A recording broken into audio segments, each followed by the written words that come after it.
Ces derniers mois, j'ai divisé par 5 ma consommation Internet et augmenté du double mon temps passé dehors. 4 habitudes m'ont aidé à réduire mon temps d'écran.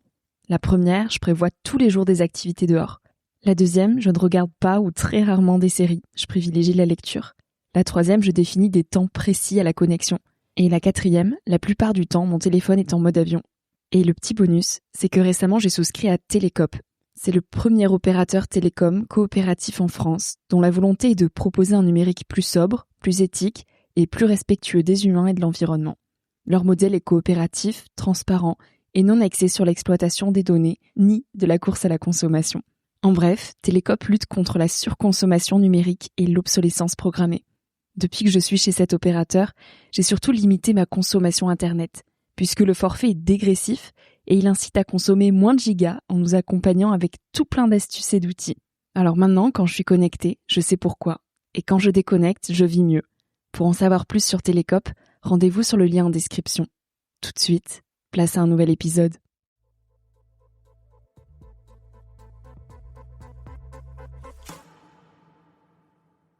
Je suis de plus en plus en paix avec moi-même et j'aborde la vie et l'avenir de manière plus sereine que ce que je ne l'ai jamais fait. Et pourtant dans des périodes de très très grande incertitude pour moi.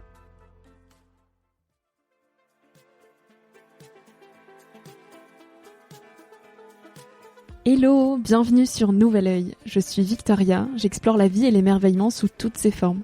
Alors je me balade avec un micro jaune pour rencontrer celles et ceux qui m'inspirent. C'est autant de personnes au parcours singulier, qu'ils soient connus ou pas, mais qui sont tous libres. Dans cette émission, je leur pose mes questions sur ce qui fait nos vies. On parle de confiance en soi, d'amour, des changements dans nos sociétés, du sens de la vie, et finalement, de ce qu'est la liberté. Alors bienvenue dans la saison 6 du podcast, qui t'invite à regarder le monde et la vie sous un nouvel œil. Intellectuel. T'as déjà fait des podcasts ou pas? Non, jamais. C'est la première fois. Donc, c'est mon baptême de podcast, tu vois. J'ai jamais fait. Wow, c'est une première expérience. Génial. Bah, merci pour ta confiance. Bah, de rien, avec plaisir. Ça me fait plaisir, mais j'espère juste, que ce sera. Ah, faut peut-être que je mette. Bonjour. On s'est mis là, du coup. Vous fermez? Oui, bien sûr. J'ai la clé, tout ça, ouais. Je ferme.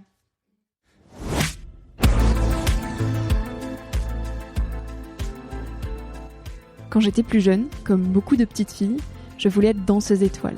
De mes 4 ans à mes 18 ans, j'ai affiné mes pointes de pied sur un parquet de danse. Ça a inévitablement façonné celle que je suis aujourd'hui et conditionné bien de mes traits de caractère. La rigueur, le goût du détail, de la précision et la discipline. Mais ça a aussi laissé des traces, invisibles, qui n'épargnent personne.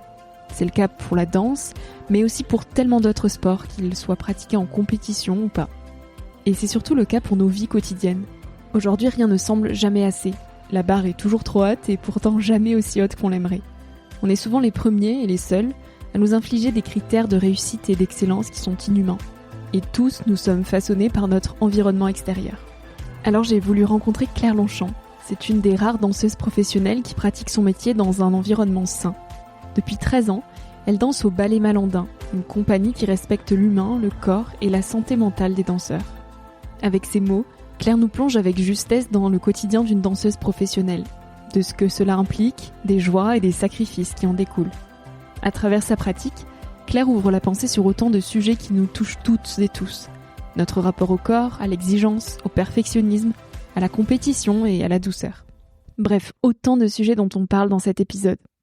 J'espère que cette écoute t'invitera à danser. Même si c'est maladroit, disgracieux, même si tu tombes, ce qui compte, c'est de danser. Ça t'est déjà arrivé d'enregistrer, de faire un podcast sans enregistrer? Alors, pas sans enregistrer, mais de pas retrouver le fichier, ça m'est arrivé récemment. Ah ouais, t'as l'air con là. Putain, J'ai dû refaire l'enregistrement. Oui, tu dois refaire tout le podcast. Ouais. J'ai tout refait. Je crois que c'est sur France Inter.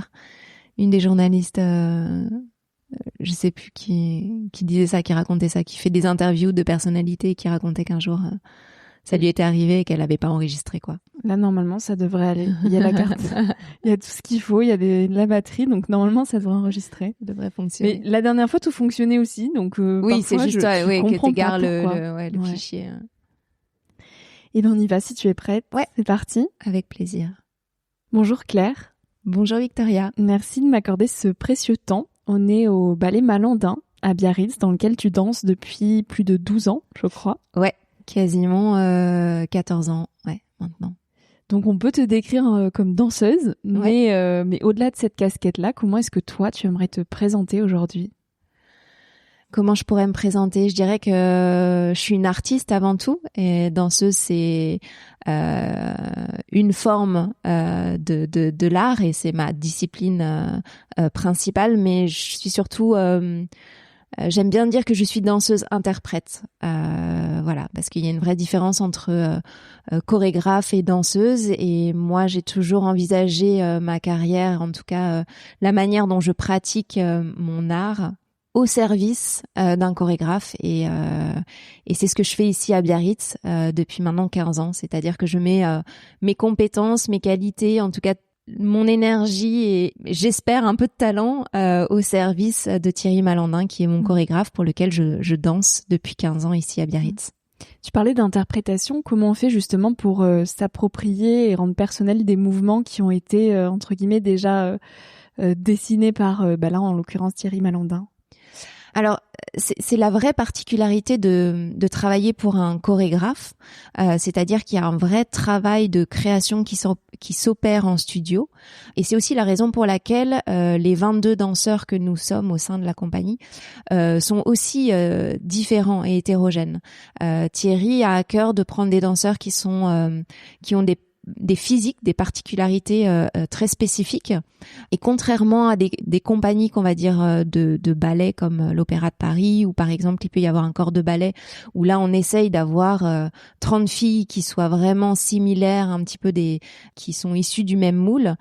Chez nous à Biarritz, et je pense que c'est ce que les gens aiment aussi quand ils viennent nous voir, c'est qu'il y a des personnalités et des danseurs très différents. Je pense par exemple à une de mes collègues, Patricia, qui est mexicaine et qui est toute petite. Moi je suis plutôt grande, blonde, longiligne. Et pareil chez les garçons, il y a des garçons qui sont très musclés, il y en a d'autres qui vont être très fins. Et cette hétérogénéité-là, je pense, est une des vraies forces de la compagnie. Et donc, pour revenir à ta question, Thierry s'inspire de nos corps pour créer. Donc, certes, il va utiliser des mouvements qui peuvent être issus de la danse classique, donc avec un certain code. Et c'est la raison pour laquelle les gens peuvent retrouver une certaine forme d'esthétique classique quand ils viennent nous voir. Ils peuvent voir des pas classiques, des arabesques, des tours, des pirouettes, etc.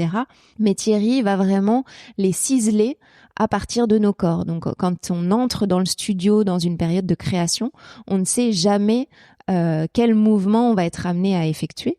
Et donc Thierry fonctionne comme ça avec des visions qu'il va avoir chez lui. Et quand il arrive en studio, il esquisse des pas. Puisqu'il a maintenant, il est assez âgé, on va dire qu'il a en plus des problèmes, un peu des soucis physiques, des blessures, donc ça devient compliqué pour lui de montrer vraiment les pas. Mais c'est aussi la beauté du travail avec lui, c'est-à-dire qu'au fur et à mesure des années, on finit par le connaître tellement bien qu'on arrive à deviner ce qu'il a en tête. Et donc, il esquisse des pas et charge à nous, et donc là, le vrai travail d'interprétation commence, d'essayer de deviner ce qu'il a, en tout cas l'idée qu'il a en tête, et de la reproduire au maximum, au mieux, en fonction de notre corps, de nos capacités physiques, pour coller au mieux à son idée. Et là, s'opère un travail un petit peu, le travail de création, c'est-à-dire que nous, on va faire des propositions, les danseurs, et lui il va nous guider, il va dire ça j'aime bien, ça va pas, est-ce que peut-être tu pourrais essayer de faire ce mouvement là comme ça, voilà, et ainsi de suite pendant des heures et des heures, jusqu'à ce qu'on ait un enchaînement de pas qui finira par être un ballet. Donc vous co-créez les ballets ensemble, c'est magnifique. Exactement. Il y a une question que je pose à chaque début d'interview. Qu'est-ce que la vie t'a appris jusqu'à aujourd'hui ? Je crois que je pourrais dire que la vie m'a appris que ce qu'il se passe n'est jamais ce que tu as prévu. C'est-à-dire que tu as beau essayer d'anticiper au mieux, la vie est toujours pleine d'imprévus. Tu as beau faire en sorte de réunir toutes les conditions possible pour faire en sorte que ça fonctionne. Et il faut toujours quand même laisser une part un petit peu au lâcher prise et à la spontanéité et essayer de surfer puisque nous sommes à Biarritz sur les différentes vagues que la vie nous présente, quoi. Et pour autant, toi, tu l'as toujours voulu être danseuse. Ça a été ton cap et malgré les vagues de la vie, tu y es arrivée. Déjà, quand et comment se font tes premiers pas sur un parquet de danse? À quel moment naît cette passion? C'est un objectif qui est venu petit à petit, c'est-à-dire que j'ai jamais ressenti cette idée, en tout cas cet objectif de devenir absolument danseuse. Petite, j'ai jamais rêvé d'être danseuse, je ne savais même pas à quoi correspondait ce métier. J'étais plus on va dire drivée par le mouvement, la musique. Je me souviens de bouger en permanence et que ma mère me mettait des musiques et j'adorais me déguiser et c'est un peu né comme ça. Et le reste s'est fait par justement une accumulation un petit peu de hasard et d'opportunités. C'est-à-dire que ma mère était prof de gym et les horaires de gym auxquels elle voulait m'inscrire ne correspondaient pas. Donc elle a fini un petit peu par défaut par m'inscrire dans une école de danse classique en ne sachant absolument pas voilà dans quoi elle s'embarquait et moi non plus. Et je suis tombée sur une prof qui a dû trouver que j'avais certaines qualités et qui a proposé à ma mère voilà de me présenter, on va dire, à une école qu'on appelle en sport-études de haut niveau. À l'époque, c'était l'école de danse de l'Opéra de Paris. Et je me suis retrouvée avec ma mère à passer l'audition pour l'école de danse de l'Opéra de Paris alors que j'avais 9 ans et demi. Et ni ma mère ni moi ne savions vraiment dans quoi nous nous embarquions. Et je me souviens parce qu'elle me l'a raconté, elle avait dit à mon père à l'époque, bon, c'est pas grave, de toute façon, elle est trop grande parce qu'elle avait vu les critères d'entrée. Et donc, elle avait dit à mon père, t'inquiète pas, de toute façon, elle sera jamais prise parce qu'elle est trop grande.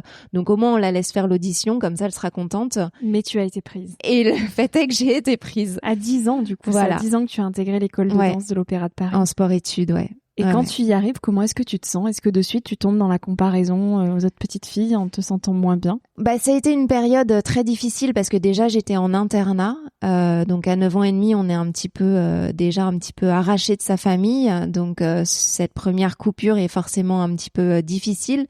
J'ai eu la chance de tomber sur 2 copines d'internat avec lesquelles je suis restée en contact et qui sont devenues mes meilleures amies.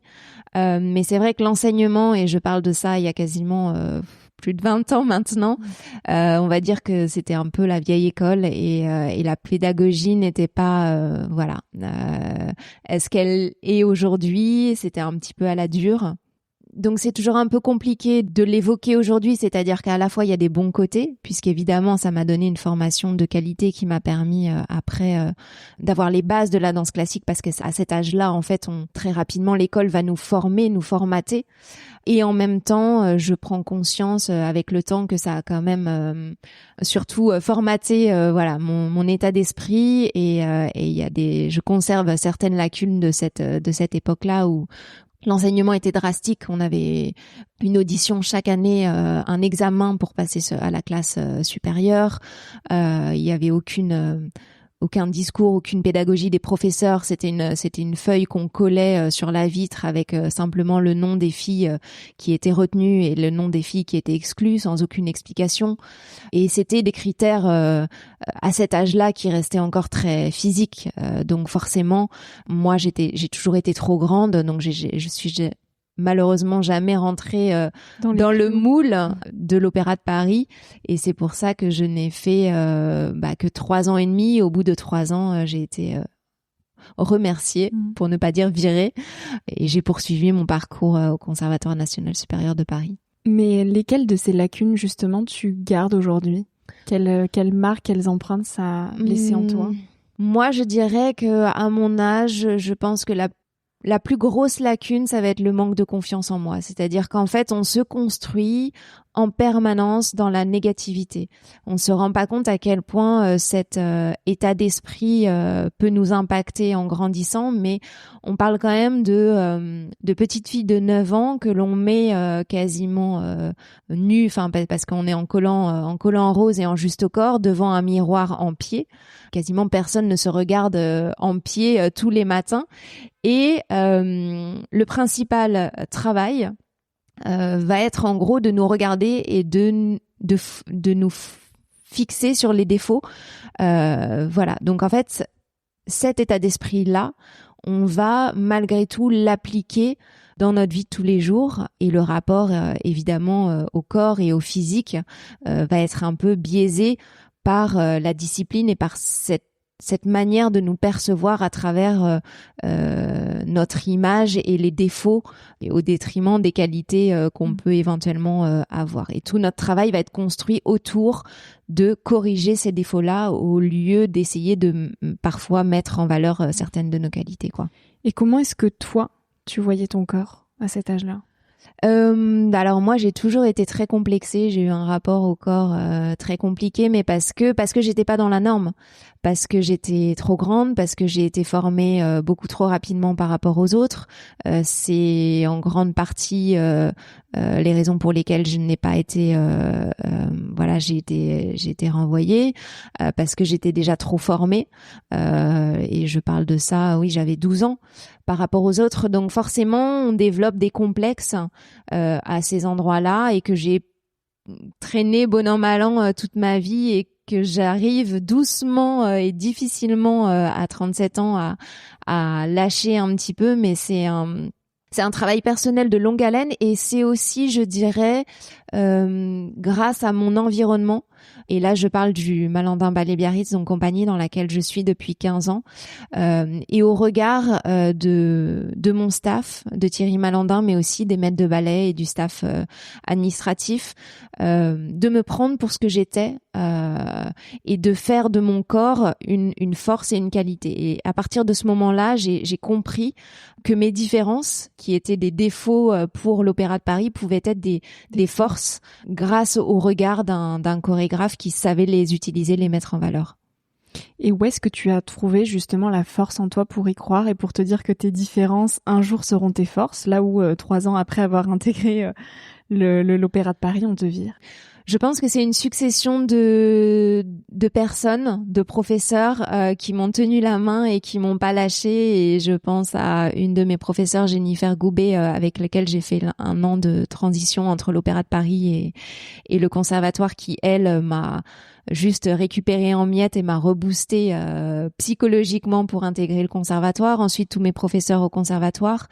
Et voilà, et leurs croyances en moi m'ont permis de reprendre confiance en moi.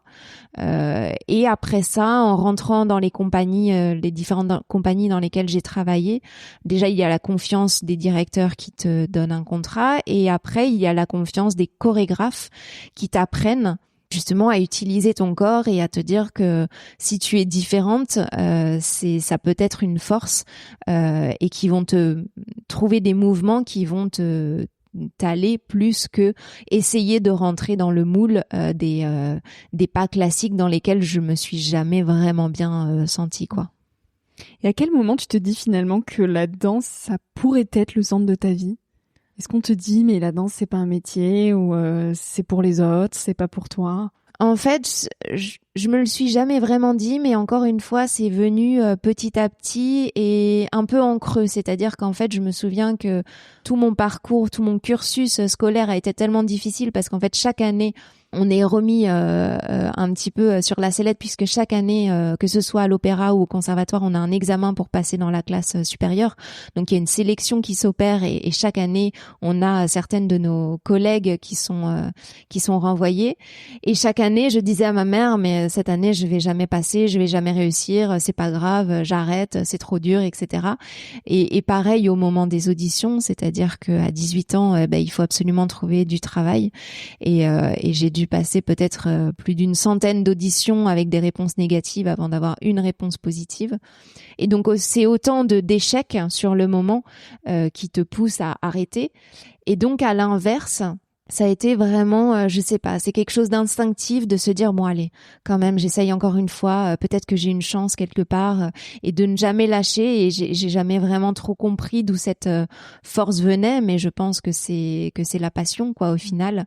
Même si sur le moment je le nommais pas forcément, c'est cette envie profonde, vitale, et ce besoin de s'exprimer au travers du mouvement et de la danse qui m'a toujours poussée à essayer de continuer, de ne pas lâcher, quoi. Justement, qu'est-ce que la danse, elle permet d'explorer en toi-même ? Qu'est-ce qu'elle permet d'explorer ? Pour moi, il y a beaucoup de choses. C'est à la fois une dimension physique. Pour moi, les danseurs sont des chercheurs du corps, c'est-à-dire qu'on passe, on se rend pas compte, mais on passe des heures et des heures en studio, notamment l'entraînement du matin quotidien. C'est 1h30 d'entraînement où on fait les mêmes exercices depuis qu'on a 9 ans et demi. Donc en fait, il faut bien être conscient que chaque jour, quand on va faire exactement le même plié, on va aller chercher.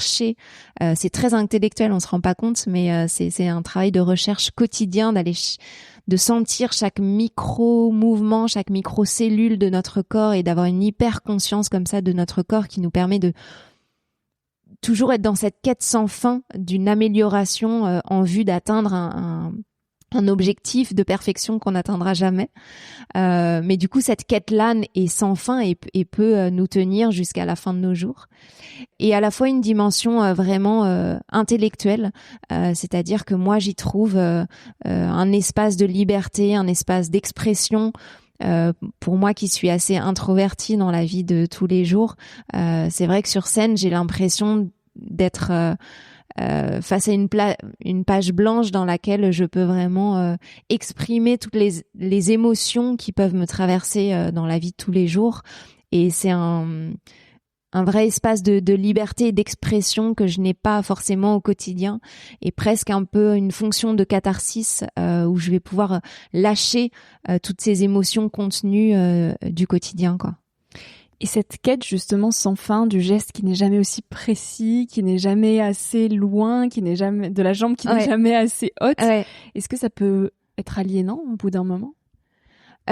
Pour moi, non. Ça peut paraître paradoxal, mais en fait, j'y trouve une certaine forme de liberté, c'est-à-dire que au fur et à mesure des années, notre quête et notre recherche évoluent aussi, c'est-à-dire qu'en fait, on comprend au fur et à mesure des années, un peu sur le tard, qu'on n'atteindra jamais une forme d'image fixe qu'on peut percevoir sur d'autres danseuses, parce qu'en fait, la danse et les corps évoluent en permanence, donc il y aura toujours quelqu'un de plus athlétique, toujours une danseuse plus performante que nous, mais la vraie quête commence à partir du moment où on se dit je suis moi, j'ai ces qualités, ces défauts, qu'est-ce que j'en fais et comment j'utilise mon corps au mieux pour essayer de faire passer des émotions.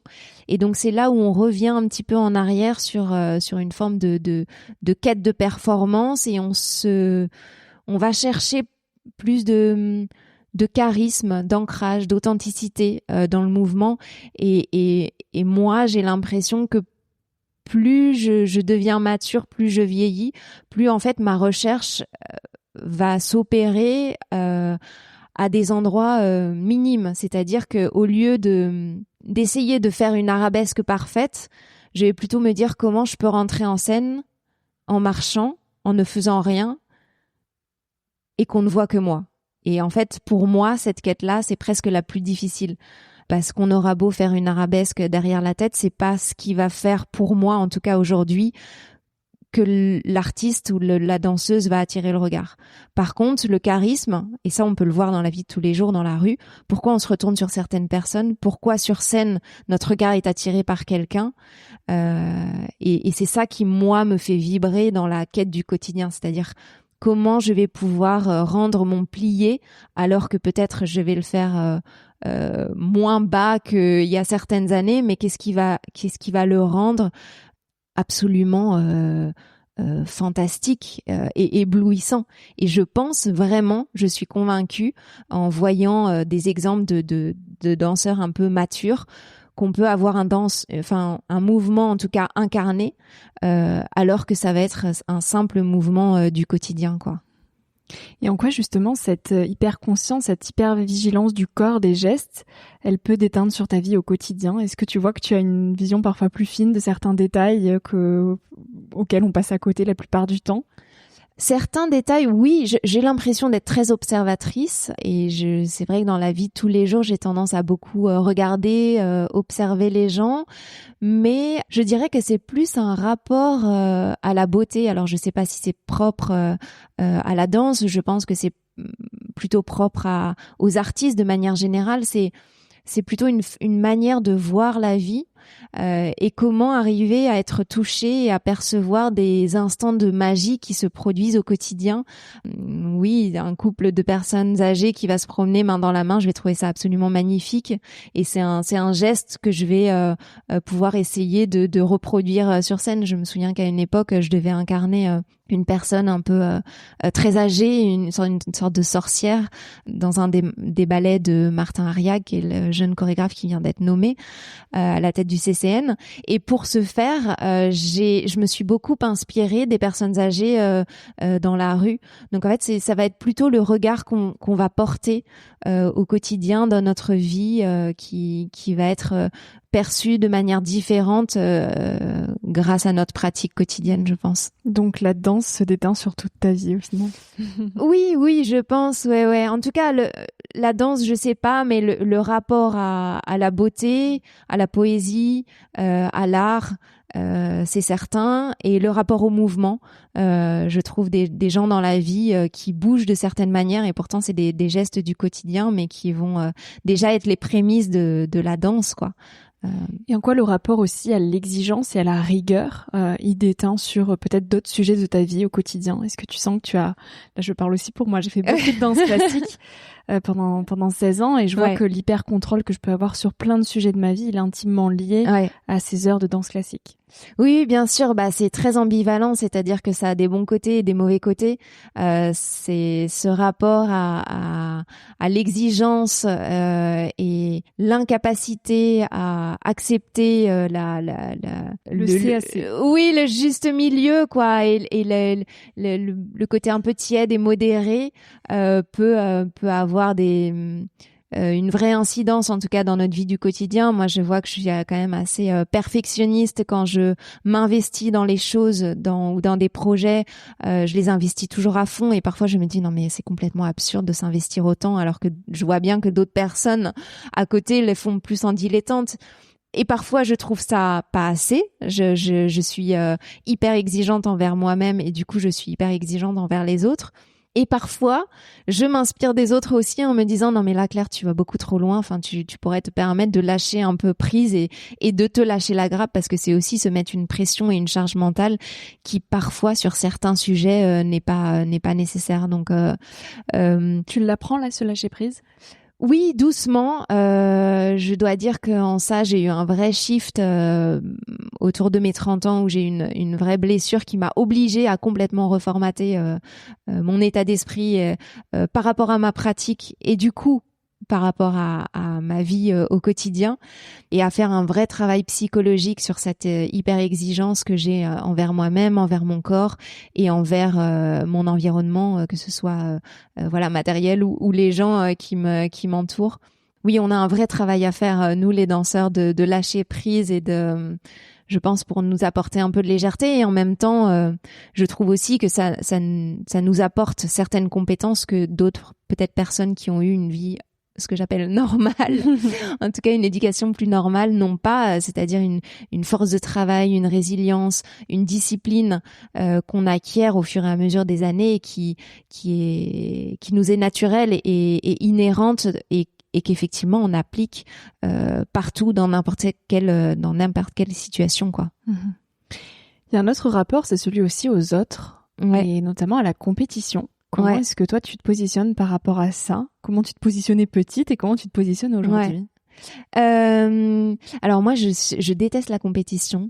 Ça peut être difficile à percevoir parce que je me souviens très bien de parler avec des amis et qui me disaient mais toi vous dans la danse de toute façon vous êtes très compétitive, etc. Et j'avais vraiment à cœur de leur dire non mais je ne suis absolument pas compétitive. Pour moi le rapport à la compétition a toujours été envers moi-même et je me souviens très bien que à l'époque même avant de rentrer à l'opéra ma prof m'avait présentée à un ou deux concours et j'étais d'une nullité absolue parce qu'en fait le rapport à la compétition ne me galvanisait absolument pas. J'avais tendance à avoir le trac complètement angoissant, j'avais des trous noirs, enfin c'était vraiment des situations où d'autres filles peut-être se révélaient. Moi, c'était le néant absolu et c'est un environnement dans lequel je me suis jamais sentie efficace.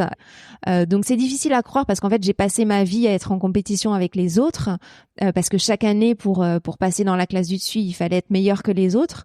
Et en même temps, j'ai toujours envisagé ça comme une compétition par rapport à moi-même, c'est-à-dire qu'en fait, moi, j'ai passé ma carrière à avancer au mérite et à me dire, en tout cas, à croire au mérite et à croire que si j'avais des contrats ou si je passais dans la classe du dessus, ou si j'avais des bonnes notes, c'était grâce à mon travail, grâce à mon talent, et que si je n'étais pas prise, c'est parce qu'il y avait des filles qui étaient peut-être meilleures que moi.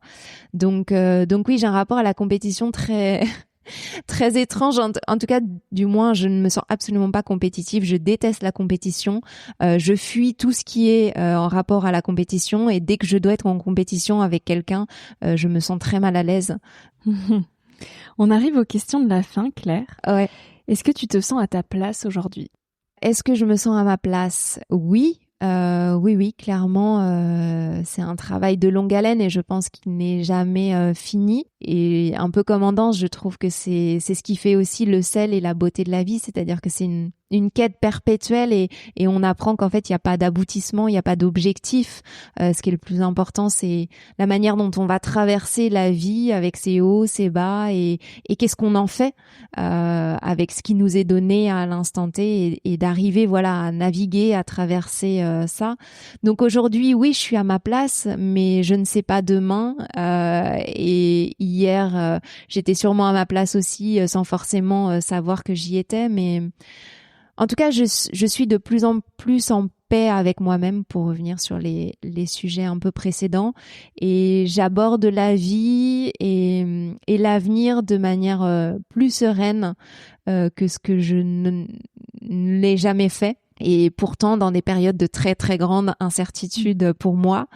Mais voilà, j'essaye de faire confiance un petit peu à la vie, à ce qu'elle me réserve et je suis pleinement reconnaissante du parcours que j'ai pu avoir et de la chance que j'ai pu avoir de vivre de ma passion et d'avoir pu côtoyer des artistes dans des compagnies, dans des très grandes compagnies à l'étranger et ici à Biarritz et d'avoir pu mettre mon talent au service d'un chorégraphe qui m'a fait confiance, qui m'a donné des rôles dans lesquels j'ai pu m'exprimer.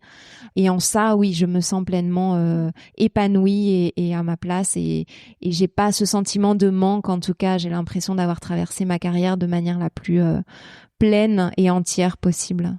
Mais l'incertitude, c'est vrai qu'elle est d'autant plus prononcée dans des métiers artistiques tels que celui de la danse, qui ramène beaucoup à la réalité du corps, qui évidemment se fatigue à un moment donné. Ouais. Jusqu'à quand, en fait, on peut vivre de la danse ? C'est toujours la grande question et c'est une question un peu mystérieuse parce qu'en fait, il n'y a pas vraiment de réponse. C'est-à-dire que il y a certaines compagnies où il y a un âge de péremption, par exemple l'Opéra de Paris où il y a un âge de retraite à 42 ans. Chez nous, c'est pas le cas. Donc en fait, c'est un petit peu l'injustice des corps. Il y a des corps qui vont réussir à tenir plus ou moins longtemps. Il y a des danseuses ou des danseurs qui vont être déjà cassés à 30 ans et puis il y en a d'autres qui vont réussir à tenir jusqu'à 40 ans, voire 70 ans. J'ai en tête par exemple Caroline Carson qui danse encore malgré son âge avancé. Alors oui, la danse n'est pas la même, mais en fait, il y a pas de limite d'âge à partir du moment où on est un artiste. C'est plutôt l'âge auquel on décide de s'arrêter et ça pour le coup c'est propre à chacun et c'est en fonction des choix de vie de chacun. Il y en a certains qui vont en avoir marre aussi, qui vont en avoir marre d'être focus sur le corps, qui vont avoir envie d'autre chose. Mais il n'y a pas d'âge prédéfini. Ça va être un petit peu la chance qu'on a, le mélange entre le travail et puis l'hérédité du corps et les blessures qui vont être plus ou moins présentes et pesantes pour chacun. Comment est-ce que toi tu prends soin de ton corps au quotidien ? Je prends soin de mon corps de différentes manières. Il y a toute une partie préparation physique, évidemment, où j'essaye de préparer mon corps au mieux à la charge physique que je vais avoir au quotidien. Donc pour ça, on est vraiment bien entouré avec un staff médical qui nous suit, des kinés, des préparateurs physiques qui vont être là pour nous donner des exercices. Avec l'âge aussi, on apprend à gérer de mieux en mieux la charge physique et l'intensité, voilà, du métier qu'on peut avoir. Et on a des périodes un peu plus cool et puis on a des périodes d'intensité très fortes où, par exemple, je pense à des séries de spectacles qu'on peut avoir à Paris où on est capable d'enchaîner 15 spectacles tous les soirs sans s'arrêter, sans jour de repos. Donc là, il faut être sacrément préparé physiquement à cette charge physique. Et à côté de ça, j'essaye d'avoir une préparation la plus globale possible. Donc ça inclut aussi évidemment l'alimentation, peut-être les compléments alimentaires, le bien-être, les skincare. Enfin voilà, c'est très global. L'alimentation joue une très très grande partie et en ça on est aussi suivi si on a besoin par un nutritionniste. On comprend vraiment que voilà ce qu'on ingère, c'est aussi notre carburant et que au-delà des contraintes physiques de devoir être à peu près fit, etc., c'est aussi ce qui va nous permettre de tenir et de donner à manger à nos muscles pour être le plus performant possible. Du coup, est-ce que c'est toujours 3 repas par jour? Est-ce que vous avez le droit à du sucre? Oula. Est-ce qu'il y a des choses vraiment où c'est interdit? Non. Bon, alors il y a rien d'interdit. Après, et c'est vraiment une de nos contraintes et une contrainte à laquelle se heurte la nutritionniste aussi, c'est-à-dire qu'on a un emploi du temps qui est complètement décousu. Alors quand on est à Biarritz sur des journées normales, sans spectacle, on arrive à peu près à tenir 3 repas par jour. Mais notre emploi du temps quand on est en spectacle et quand on est en tournée est beaucoup plus compliqué. C'est-à-dire que déjà on est dans des hôtels, donc on n'a pas forcément de cuisine pour pouvoir cuisiner chaud. D'autre part, on est dans les valises, donc on n'a pas toujours de quoi pouvoir emmener toute la nourriture qu'on aimerait pouvoir emmener.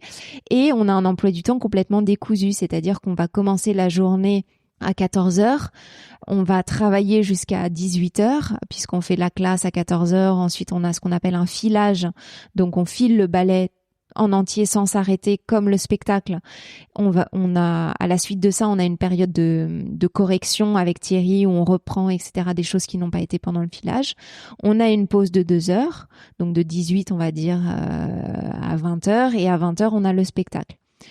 Et dans donc tout ça, juste petit aparté, c'est les périodes où vous êtes en spectacle, en tournée. Exactement. Donc à savoir les 3/4 de l'année. Les 3/4 de l'année. On a tendance à dire voilà qu'on est sur les routes les 3/4 de l'année. On a environ une centaine de dates de spectacles par an, ce qui fait à peu près un spectacle tous les 2 jours, donc un rythme extrêmement très intense, extrêmement soutenu.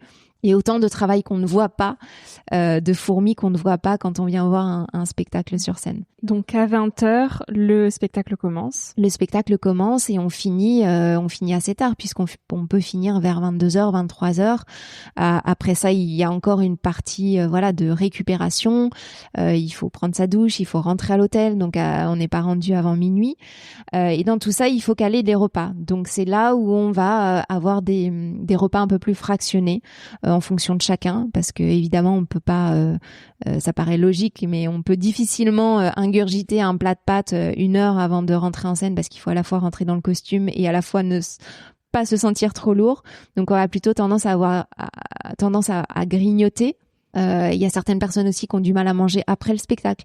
Donc ça, c'est vraiment propre à chacun. C'est avec l'expérience, chacun trouve un petit peu son rythme et sa manière de fonctionner, tout en essayant, et c'est là vraiment l'apport du nutritionniste, d'avoir un apport suffisant pour tenir la performance, donc en protéines, en sucre, éviter évidemment les sucres rapides, et voilà, essayer de pallier à certaines carences qu'on pourrait avoir dues à nos contraintes, quoi. Quand tu es à Biarritz, ta journée, elle ressemble à quoi? Donc dans les périodes où tu n'es pas en tournée. Ouais. Eh bien, les périodes où nous sommes en studio, ici à Biarritz, à la Gare du Midi, nous commençons nos journées à 10h avec la classe de danse classique. Avant ça, libre à chacun de s'échauffer,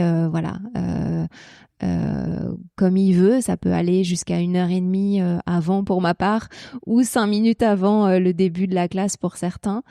Et ensuite, après la classe d'1h30, qui est donc quotidienne, on entame un premier service de répétition, donc de 11h30, on va dire, à 14h.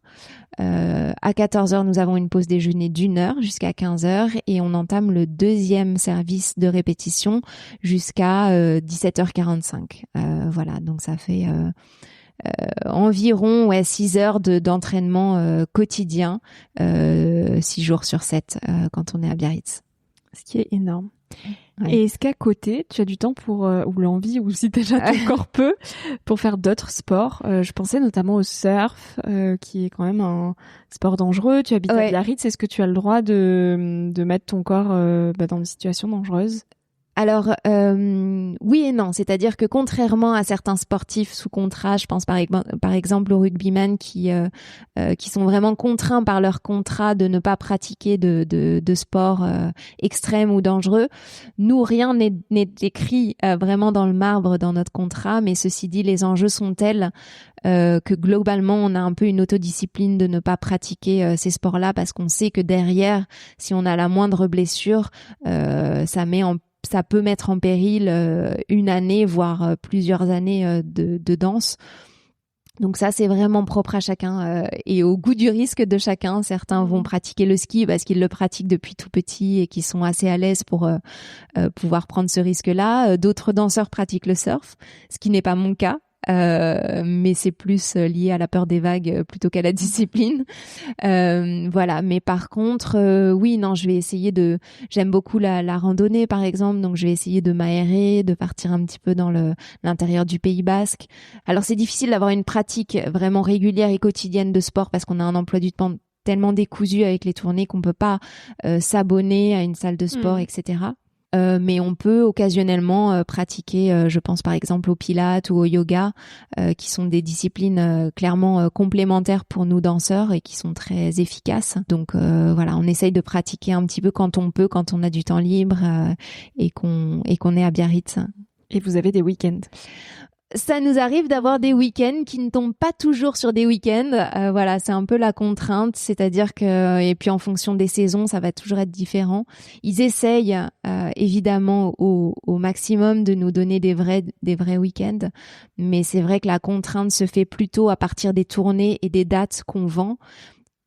Et là-dedans, ils essayent de nous caler des jours de repos ou des week-ends, quoi. Mais c'est plutôt secondaire, on va dire. Quelques petites questions philosophiques pour terminer. Ouais. Qu'est-ce que le mot émerveillement t'inspire? Pour moi, l'émerveillement, c'est l'émerveillement quotidien devant le miracle de la vie. C'est bête de dire ça, mais ça peut paraître bête, mais en tout cas, j'essaye d'aspirer à voir des moments de beauté et d'émerveillement au quotidien, et dans un monde de plus en plus anxiogène, j'ai à cœur de préserver ces moments-là d'émerveillement qui peuvent être comme tout à chacun devant un coucher de soleil, devant la mer. Enfin, par exemple, vivre à Biarritz reste un émerveillement quotidien. C'est-à-dire que me lever le matin ou sortir du travail et d'aller voir l'océan et d'aller voir un coucher de soleil à la Côte des Basques, pour moi, c'est un émerveillement fabuleux parce que j'ai un rapport à la lumière qui est vital. Et pour avoir vécu en Finlande sans lumière pendant 6 mois, je sais que le rapport à la lumière, pour moi, il est essentiel. Et l'émerveillement passe aussi par l'émerveillement artistique pour moi. C'est-à-dire que je pense que l'art est un vrai combat au quotidien et on le voit de plus en plus aujourd'hui. Donc pour moi, oui, me battre pour transmettre cet émerveillement au travers de la danse, mais au travers de l'art de manière générale, reste un combat de tous les jours et j'essaye de le mener du mieux possible, que ce soit à travers ma pratique personnelle, mais aussi quand on va avoir des scolaires, d'essayer de sensibiliser des populations qui sont pas forcément sensibilisées à l'art et de leur dire qu'en fait c'est vital dans la vie de tous les jours et je pense qu'on l'a plus que mesuré en période de Covid. Et donc aujourd'hui, c'est pas anecdotique en fait le rapport à l'art. Pour moi, c'est central et ça doit être central dans la vie de chacun au quotidien. Et dans la conjoncture actuelle, je trouve que c'est un vrai combat de le mener au quotidien et de continuer à crier sur les toits que voilà, l'art a sa place dans la cité, dans la vie de tous les jours, dans la vie des citoyens, et qu'en fait charge à nous, artistes, de l'amener aussi à l'extérieur de l'enceinte des théâtres et de le propager au maximum à des populations qui peut-être soit ne le connaissent pas par manque d'éducation, mais aussi par peur. Je le vois aussi avec les jeunes populations. Enfin, il y a un rapport, je pense, au bien-être qui est vital, quoi. La liberté, c'est quoi pour toi, Claire ? La liberté, c'est quoi ? La liberté, pour moi, et je pense qu'on le perçoit de plus en plus au quotidien, c'est cette capacité à pouvoir m'exprimer. Donc évidemment, pour moi, le mouvement reste la discipline première, mais pouvoir m'exprimer de manière totalement libre, que ce soit à travers le mouvement, mais aussi à travers la parole, le geste, la création, en fait, la liberté de création. Et c'est marrant parce que j'entendais ce matin un podcast qui disait que l'imagination était la première dimension politique, et je crois fondamentalement en cette phrase, c'est-à-dire que oui, la liberté elle passe aussi par là, c'est-à-dire que cette capacité à pouvoir s'exprimer librement, elle n'est pas donnée à chacun, et on le voit de plus en plus dans le monde qui nous entoure, et qu'en fait faut pas la prendre pour acquise, et il faut se battre au quotidien pour pouvoir la préserver, parce que c'est une vraie richesse. Et pour moi, oui, être libre, c'est pouvoir me lever au quotidien et me dire quelle est la liberté que je peux avoir aujourd'hui de m'exprimer n'importe quoi, d'aller marcher, d'être libre de mes mouvements. Et donc ça passe par la danse, mais ça passe aussi par les mouvements du quotidien, quoi. Dernière question, la question signature du podcast. Quel message tu aimerais partager à celles et ceux qui nous écoutent ? N'oubliez pas de danser. Quel beau message. Ouais, non, je pense que clairement, on le voit de plus en plus, le mouvement aujourd'hui, et c'est une part de liberté qu'on essaye de contraindre de plus en plus. Et la danse est une dimension artistique du mouvement, mais le mouvement en tant que tel doit rester libre au quotidien, dans la vie de chaque citoyen, pouvoir bouger, se mouvoir en toute liberté.